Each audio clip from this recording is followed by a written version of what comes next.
So you guys were one. I'm hearing a lot of you guys wanted a theme song shortened. So here we go. This girl reviews movies, games, and books. Sometimes she plays them. So does that. And when she does it with the cat, does that make her crazy? Does that make her crazy? Probably.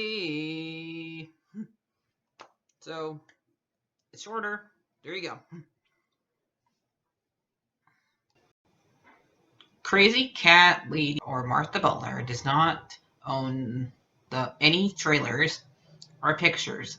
I use them under fair use, educational, for education and entertainment purpose.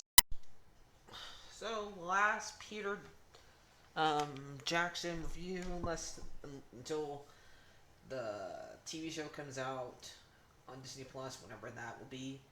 And we'll see if I revisit these if when finally they show a trailer, or because Disney has promised a lot of things with TV shows and they have not come out yet. So let's hope it comes out soon. Anyway, and I'll react to the trailer too, to that. But this is for the last book. I don't know if I've read the ones that come after this. And this is the last Olympian, and this is then revealing the prophecy, and we find out the last bit of the prophecy that we knew before, knew of it, but they would not tell him, would not tell Percy, because apparently he might die during it. And the story that this one will represent, the myth this one represents, because every single one of them is represented by a myth, is a chosen Troy roar that they might have found. I did watch a documentary where they found Troy, and for people who don't know what that one is, it's Spartan and Troy are having a war because I don't know if I don't know how to say all their characters, say all these guys' names because they're hard to pronounce for me. So is a character is in love with one of the girls on their side. It's kind of like similar to Romeo and Juliet, but I'm pretty sure this came before Romeo and Juliet. But it kind of reminds you of that. And one of the characters, Achilles, has a weak spot in his ankle, and they're fighting. They're basically fighting, and Spartan ends up putting like a horse and a wooden horse in there, and that's how they conquer Troy. It's by being inside the horse, and they be in. It's not exactly how and me not back exactly the same. If you want to correct me, that's basically what I remember about this one. And Percy gets a weak spot in his back, I think. According to this, we find out how Bianca and Nico's mother died, and why there hasn't been an oracle until now, because it's being Rachel. And so I kind of, and that explains why explains why a lot of people who are not magical can see magical creatures like Steven, like Steve's mom, Percy's mom, and Rachel.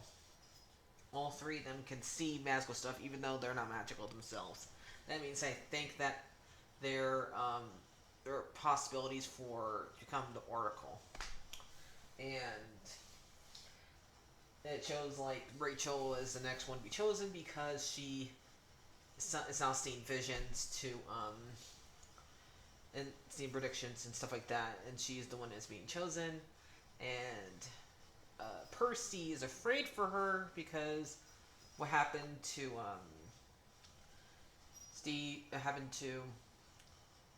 Steve mom, and the fact that she keeps on repeating herself, and just living a fake life, basically, where she thinks her son's a little boy still, basically, and he doesn't want that to happen to Rachel, and so turns out that Hermes knew that his son was gonna end up being the vessel for uh, Crozen. Crozen. I have a hard time saying his name, even though I had the computer tell me how to say it. He had to be a vessel for a Titan. So yeah, and we have basically a lot of different Titans here, and basically this entire fight, this entire book is just a battle after battle after battle. Like how many? I like lost track of how many times there was a battle in this book. I know it's the last book, so there's gonna be it's fulfilling the prophecy and stuff like that. But there is a lot of battles, and we also got a traitor in the mist, in the group, like who spies on the the half bloods, and that is Aphrodite's daughter, and for a while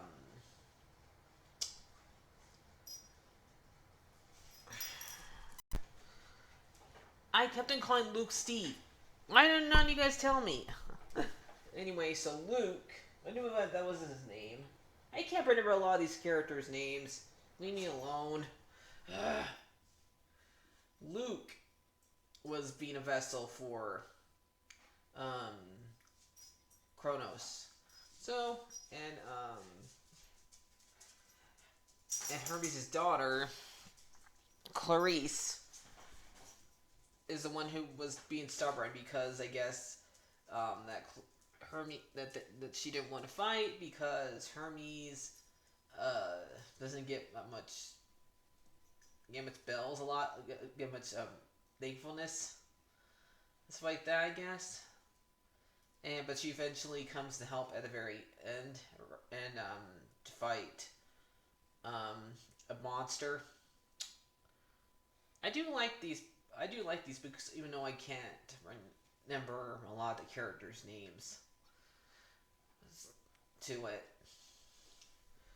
Mostly, like I always say, because it teaches kids about these stories, and I think they should learn about these.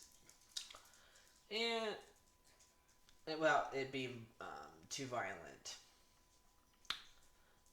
Even though when I first heard about these books, I didn't like it because didn't like hearing about it because they're modernizing these legends. I didn't think they needed to be modernized, but I felt like I think it's but now I accepted it. So the last book is alright.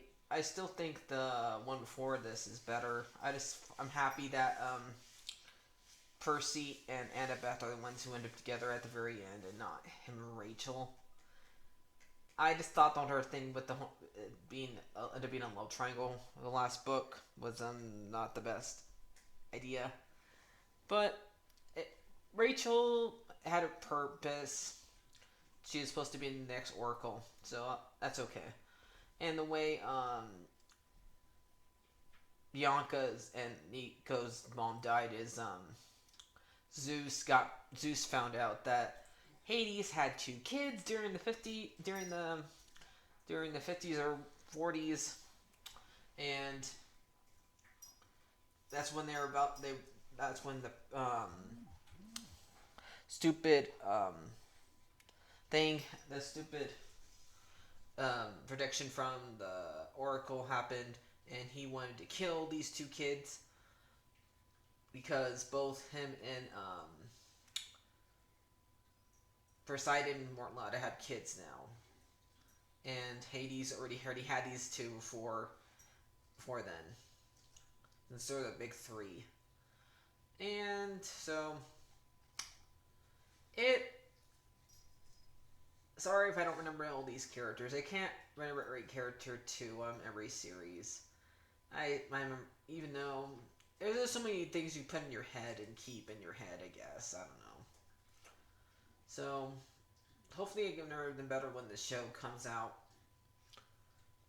I did like this. This book was alright though, and I'm sorry I don't remember everything that happens to this. I always review this day weeks after I listen to it, and because I mostly want to there's so many things to review them now, and I can't keep on doing them all in one day. So I'm sorry if I did call Luke Steve during this whole entire time. I don't know why I did. So I did that. Luke sounds nothing like Steve. So I might end up. So I'm gonna give this one a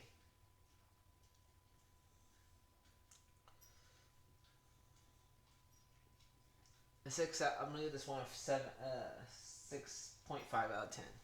Sorry, I'm not the best reviewer out there with these books. Uh, so